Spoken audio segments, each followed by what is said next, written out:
This week's Back to Basics video is about ball position with your irons. Here's how you want to remember how to find the correct ball position every single time when you set up with your irons. First thing that you want to remember, the ball position with your irons is always positioned about a club head away from your left heel. So you can see by the alignment stick on the ground there, that ball is played about a club head away. And because I have a pitching wedge in my hand, my stance is going to be a little bit narrower, and I'm going to stand a little bit closer to the ball there. So as I do that, you can see the ball looks like it's just slightly forward of center at address with a pitching wedge. Okay. Now, if I go to an 8-iron, which is a little bit longer in length, I'm going to stand, number one, a little further away.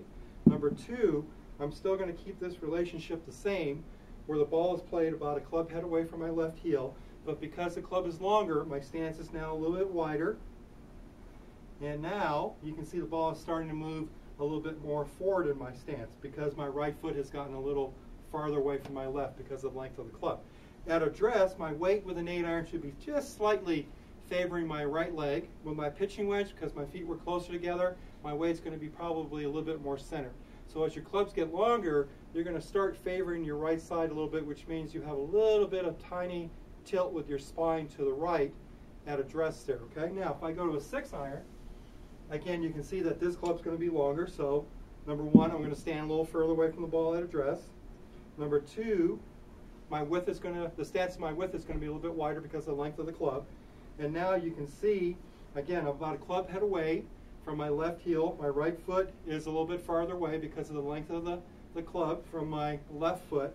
And now, at address, you can see that my spine's tilted to the right, and I'm probably going to have about maybe 55% of my weight on my right side and 45 on my left there. So I'm set up a little bit more behind the ball at address, but you can see the ball position really hasn't changed in my left heel. It's just the length of the club. The longer the club is, the wider your stance gets. The shorter the club is, the narrower your stance gets. So that's this week's Back to Basics video about ball position.